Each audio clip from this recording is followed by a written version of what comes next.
Good morning everyone.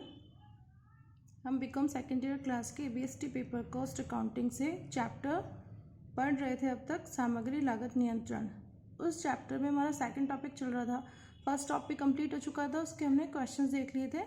और second topic हमारा चल रहा है आर्थिक आदेश मात्रा, ईओक्यू, इकोनॉमिक ऑर्डर क्वांटिटी। इसमें हमने कुछ क्वेश्चन देखे थे, एग्जाम्पल देखे थे। अब हम इसको कंटिन्यू करते हैं। इसमें देखो क्या दे रखा है, ईओक्यू का हमने एक क्वेश्चन किया था, एक दो क्वेश्चन किए थे। इसके बाद में आगे कंटिन्यू करते हैं। इसमें एक नोट देखना आप, एक था अपना उसमें ऑर्डरिंग कॉस्ट, कैरिंग कॉस्ट, दो चीज़ चल रही थी। हम कैरिंग कॉस्ट की बात करते हैं यहाँ पे। नोट क्या है, यदि प्रश्न में कैरिंग कॉस्ट प्रतिशत में दी गई हो, इसका मतलब रुपए में नहीं दी गई। लास्ट अभी क्वेश्चन में 1 रुपये 20 पैसा दी गई थी कैरिंग कॉस्ट। अभी अपना एग्जाम्पल देखना जो हमने लास्ट क्लास में किया था, उसमें 1 रुपये 20 पैसे दिया गया था। 1 रुपये 20 पैसे दिया गया था, तो कैरिंग कॉस्ट को हमने डायरेक्ट 1 रुपये 20 पैसे के लिए लिया था। लेकिन कभी कैरिंग कॉस्ट हमको परसेंटेज में दी गई हो तो हम क्या करें। इस केस में क्या करना है, यदि प्रश्न में कैरिंग कॉस्ट परसेंटेज में दी गई है तो रख रखाव की लागत, कैरिंग कॉस्ट को क्या बोलते हैं, रख रखाव की लागत बोलते हैं। रख रखाव की लागत मतलब कैरिंग कॉस्ट। कैरिंग कॉस्ट में देखो किस किस नाम से आती है कैरिंग कॉस्ट, किराया, बीमा, कर, कार्यशील पूंजी की लागत। अब जैसे ये वर्ड है कार्यशील पूंजी की लागत, वार्षिक ब्याज दर, तो ये क्या है, ये सब प्रतिशत के रूप में आती है। ये और ये प्रतिशत के रूप में आ जाती है क्वेश्चन में। तो इस केस में क्या करना है, प्रतिशत किस पे अप्लाई करना है, आदि को अब इन सबको क्या करना है, आदि को सामग्री के क्रय मूल्य के प्रतिशत के रूप में, मतलब सामग्री लिखा होगा क्वेश्चन में इकाई मूल्य, सामग्री का इकाई मूल्य जो भी है, सामग्री के क्रय मूल्य या प्रति इकाई मूल्य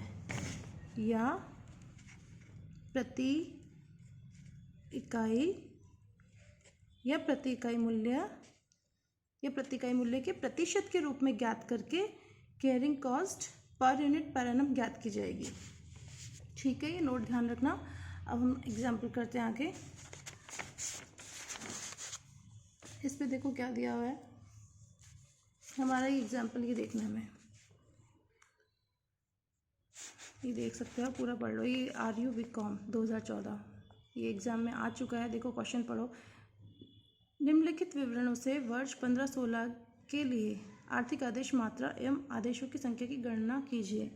क्या क्या दिया हुआ है, प्रति वर्ष एक विशेष सामग्री की 10,000 इकाइयाँ उपभोग की जाती है। कितनी, प्रति वर्ष। देखो क्या क्या दिया हुआ है, प्रति वर्ष मतलब पर एनम आ रहा है, एनुअल यूसेज, एनुअल, प्रति वर्ष मतलब एनुअल। देखो यहाँ पे दिया हुआ है एनुअल यूसेज है पर ईयर, तो कितना हो गया 10,000 इकाइयाँ। तो अपनी आर कितनी हो गई यहाँ पे 10,000।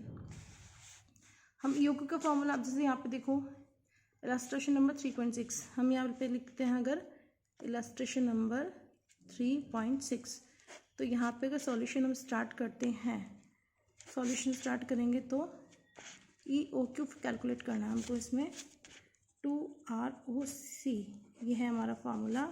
आर का मतलब पता ही आपको क्या होता है, आर मतलब एनुअल, एग्जाम पे आपको लिख के आना है ऐसा, एनुअल यूसेज, और ओ मतलब ऑर्डरिंग कॉस्ट, और सी का मतलब carrying cost per unit per annum. ये हमारी हो गई। अब इस पे देखो क्या करना है हमें, 2ROC, आर कितना दिया हुआ है इसमें 10,000 यूनिट्स। क्वेश्चन में हो गया हमारा 10,000 यूनिट्स हो गई हमारी आर। इसके बाद में देखना है क्वेश्चन में प्रति इकाई लागत कितनी आ रही है 20 रुपये। तो ये क्या हो गई हमारी परचेज प्राइस या पर यूनिट कॉस्ट। हमने देखो यहाँ पे लिखा था प्रति इकाई मूल्य, प्रति इकाई लागत, तो ये क्या आ गया हमारा 20 रुपये दे रखा है क्वेश्चन में। एक आदेश के प्रक्रियान्वयन की लागत, प्रक्रियान मतलब cost of processing and order को प्रोसेस करने की, तो इसका मतलब ये क्या हुई हमारी ऑर्डरिंग कॉस्ट, ये हो गई हमारी 50 रुपये। वार्षिक ब्याज दर कितना आ रहा है 5%। ठीक है, वार्षिक ब्याज दर और क्या है, सामग्री के प्रति इकाई भंडारण लागत, ये है 15%। ये क्या बोला हुआ है इसमें, ब्याज को छोड़कर, मतलब 5% अलग है और ये 15% अलग है। इसके अंदर, इस 15 के अंदर ये 5 जुड़ा हुआ नहीं है। ठीक है, तो 15 + 5 20%। क्या हो गई हमारी रख रखाव की लागत। देखो यहाँ लिखा हुआ था कैरिंग कॉस्ट में किराया, बीमा कर, कार्यशील पूंजी की लागत, वार्षिक ब्याज दर, आप ये वर्ड भी लिख सकते हो। एक भंडारण लागत, ये भी आपको पता है वैसे तो, भंडारण लागत ये वर्ड भी आ सकता है यहाँ पे इसी उसमें। तो इन सब का प्रतिशत आ जाएगा। भंडारण लागत का तो पता ही आपको, रख रखाव की लागत होगी, बाकी यहाँ पे लिख सकते हो आप नोट्स में। तो इसमें क्या हुआ, कैरिंग कॉस्ट कितनी हो गई, इसमें पर एनम पर मंथ कुछ नहीं दिया हुआ तो मानेंगे पर एनम ही दी हुई है ये, तो 20% हो गया। कैरिंग कॉस्ट कितना हो गया, 20%। 20% किसका, of unit price, unit price, ठीक है। 20% ऑफ यूनिट प्राइस गिवन है, कितना है इसमें, 20 रुपीज़, तो ये हो गया 20 रुपीज़। 20/100 इंटू 20, ये हो गया ₹4, 4 रुपये का आ गया अपना ये। और ऑर्डरिंग कॉस्ट कितनी है यहाँ पे दी हुई क्वेश्चन में, देखो यहाँ पे क्या, आदेश की प्रक्रिया की लागत या फिर cost of processing and order 50 रुपये, ये हो गया हमारा 50 रुपये, ₹50। ठीक है, ये कैसे करना है, 15% प्लस 5%, ये दोनों से मिला के क्या आ गया, 20% आ गया। अब ये इसमें सारी इन्फॉर्मेशन अपने पास आ गई है, हम इसको सॉल्व कर सकते हैं, सॉल्व कर लेंगे इसको हम कैसे। 2 आर कितना है, 10,000 यूनिट्स, आर ओ कितना है इसमें 50 डिवाइडेड बाय 4 और ये अंडर रूट। इसको सॉल्व करेंगे, आप कैलकुलेटर पे सॉल्व करना है इसको, ये आ जाएगा आपका 500, कैलकुलेटर पे सॉल्व करेंगे तो आएगा 500 यूनिट्स, 500 यूनिट्स। अब देखो क्वेश्चन में क्या क्या मांगा था अपनों से, अपनों को बोला था इसमें आर्थिक आदेश मात्रा ज्ञात करो एवं आदेशों की संख्या की गणना करो। Number of orders, number of orders कैसे कैलकुलेट करते हैं आपको बता रखा है, number of orders, number of orders ये कैलकुलेट आपको करना बता रखा है कैसे, annual usage divided by EOQ। Annual usage कितना है, इसका मतलब है आर, आर कितना है आपका 10,000, EOQ कितना आ रहा है 500 यूनिट्स।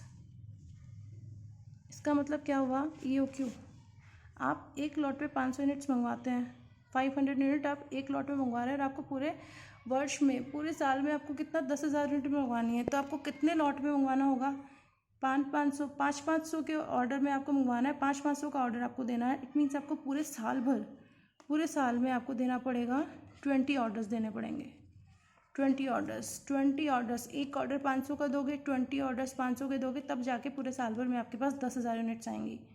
आगे समझ में, नंबर ऑफ ऑर्डर्स, पूरे साल भर में दिए जाने वाले नंबर कितने हैं, number of orders in a year, पूरे साल में कितने दोगे, टोटल हमको पूरे साल भर में 10,000 यूनिट्स मंगवानी है, 500 यूनिट एक लॉट में मंगवाते हैं, तो 20 ऑर्डर देना पड़ेगा हमको टोटल 10,000 यूनिट्स मंगवाने के लिए। ये है हमारा क्वेश्चन। इस क्वेश्चन में कोई प्रॉब्लम हो तो कोई पूछ सकते हो, ये आप नोट कर लेना।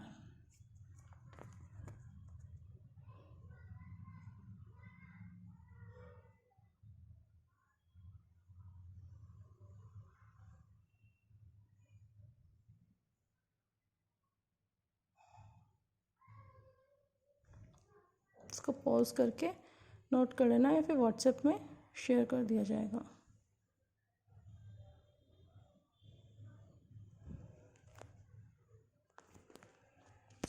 से भी देख लो,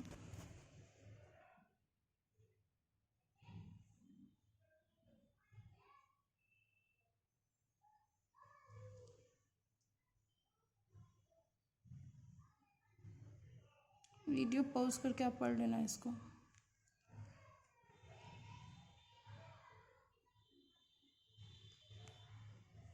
ये क्वेश्चन में 2 पार्ट्स हो गए, 2 चीज़ पूछी गई थी, एक तो था हमारा ईओ को कैलकुलेट करना था, सेकंड पार्ट था हमारा नंबर ऑफ ऑर्डर्स। और इसको समझने के लिए क्वेश्चन हिंदी इंग्लिश दोनों में आप देख लो।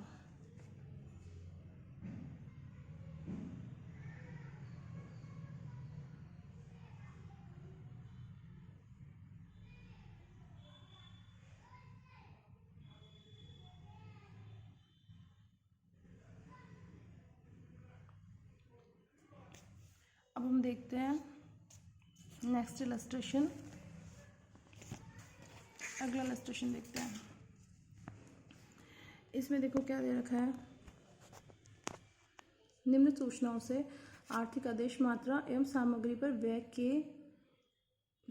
पर वर्ष के कुल व्यय बताइए। ये भी एग्जाम में आ चुका है क्वेश्चन। तो देखो क्या क्या दिया हुआ है, वार्षिक प्रयोग 800 इकाइयाँ दी हुई है। इलस्ट्रेशन नंबर 3.5 देखना है हमें। वार्षिक इकाइयाँ आ चुकी है हमारी। वार्षिक प्रयोग है 800 इकाइयाँ, प्रति इकाई मूल्य है 30 रुपये। वार्षिक कार्यशील पूंजी की लागत अपनी आ रही 10% वार्षिक। प्रति आदेश लागत आ रहा है 100 रुपये। प्रति इकाई किराया, बीमा, कर आदि के व्यय 1 रुपये प्रति इकाई, पर यूनिट पर एनम। ठीक है, इसी तरह से आप इंग्लिश में देख लेना। ये हो गई अपनी आर। एनुअल यूजेस क्या होता है अपने आर। पर यूनिट कॉस्ट आ गई अपनी 30 रुपीज़। अभी नोट पढ़ा था आपने, नोट में दिया हुआ था क्रय मूल्य के प्रतिशत के रूप में लेना है कैरिंग कॉस्ट को। अगर रुपीज़ में नहीं दिया गया हो, रुपीज़ में दिया गया हो, प्रतिशत में भी दिया गया हो, तो रुपीज़ में क्या ऐड करना है, प्रतिशत का क्रय मूल्य निकाल के भी ऐड कर देना है। इसमें इस क्वेश्चन में देखते हैं पर यूनिट कॉस्ट कितनी आ रही है, price per unit 30 rupees. Cost of working capital 10% per annum. Working capital की कॉस्ट कितनी, 10% पर एनम, मतलब कार्यशील पूंजी की लागत। ये क्या हो गई हमारी, इसको हम कैरिंग कॉस्ट में इंक्लूड करेंगे। ये हो गई अपनी ऑर्डरिंग कॉस्ट, आदेश लागत। अब ये है प्रति इकाई किराया, बीमा, कर आदि के व्यय, ये भी क्या हो गई अपनी कैरिंग कॉस्ट हो गई। 1 रुपये प्रति इकाई प्रति वर्ष। ठीक है, तो इसको देखो कैसे करना है क्वेश्चन को। ये है हमारा क्वेश्चन। इसमें देखो आर कितना है, 800 यूनिट्स। इस क्वेश्चन में आप देख सकते हो अपना आर कितना आ रहा है, 800 यूनिट्स आ गई। ठीक है, ऑर्डरिंग कॉस्ट कितना दिया हुआ है क्वेश्चन में, 100 रुपये। ये 100 रुपये ऑर्डरिंग कॉस्ट आ गई। और इसी तरह से ये आ गई अपनी 100 रुपये ऑर्डरिंग कॉस्ट, 800, ये आ गई 100। कैरिंग कॉस्ट कैसे निकालेंगे, 1 रुपये दिया हुआ है और 10% और दिया हुआ है, 10% ऑफ वर्किंग कैपिटल कॉस्ट। तो 10% किसका निकलेगा, of purchase price per unit. जैसे कि नोट में दिया हुआ था, मैंने इस क्वेश्चन में भी वर्किंग नोट डाला है, उसमें लिखा हुआ है ये 10% ऑफ परचेज प्राइस। कितनी दी हुई परचेज प्राइस, 30 रुपीज़। क्वेश्चन अभी आपको बताया था, उसको वीडियो पॉज करके आप रीड कर लेना। 30 रुपीज़ का 10% निकाला तो आया 3 रुपये।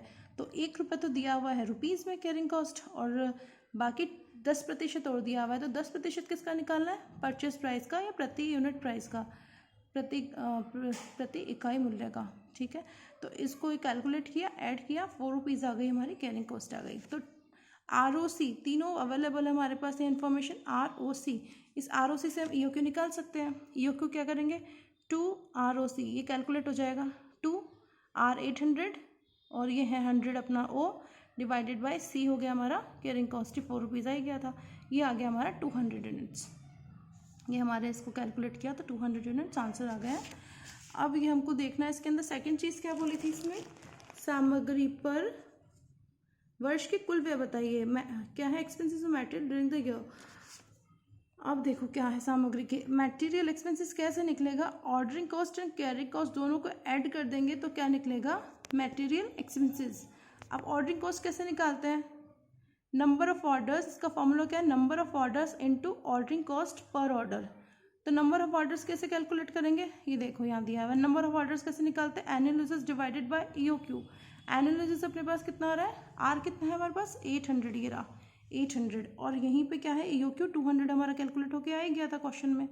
ये देखो 200 ये आ गया, ये 200 है और ये यहाँ पे आएगा 800 है। आर डिवाइडेड बाय EOQ ये हो गया हमारा, मतलब हमको साल भर में 800 यूनिट मंगवाना है। 200 हम एक लॉट में मंगवाते हैं, तो 800 मंगवाने के लिए हमको कितना ऑर्डर देना पड़ेगा, 4 ऑर्डर में हमारे पास सामान आएंगे।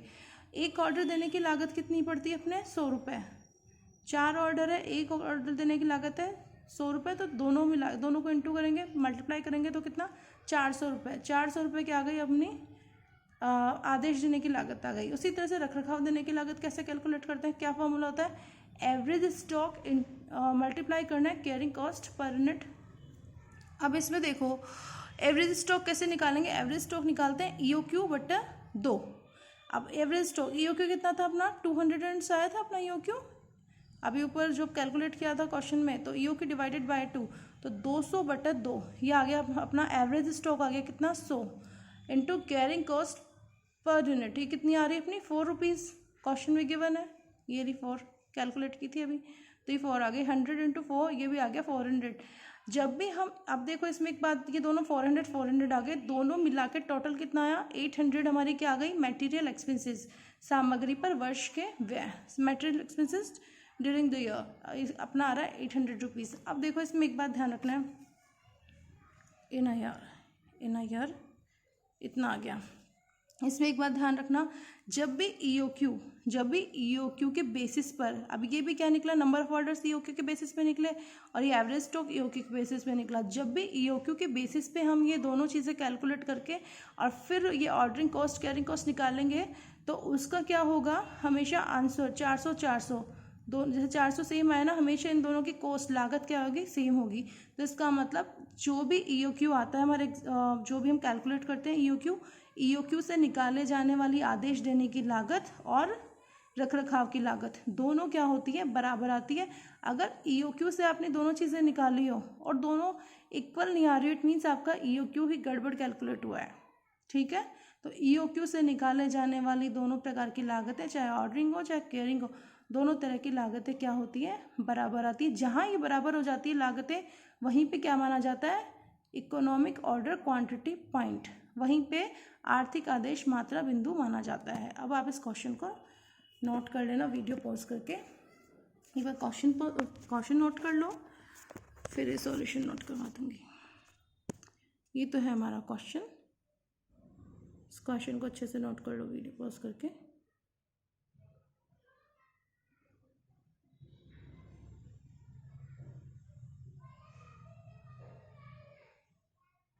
वीडियो पॉज कर लो या जब ये आए इस वीडियो में तो उस टाइम पे इसका स्क्रीनशॉट ले लिया करो, तो आपके पास सेव रह जाएगा। ये हो गया क्वेश्चन और ये हो गया हमारा सॉल्यूशन।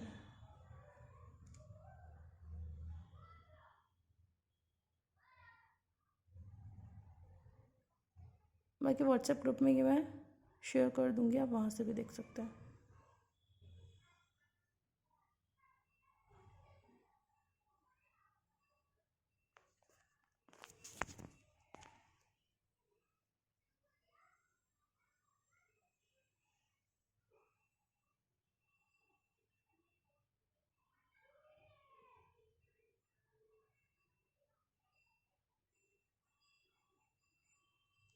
Thank you.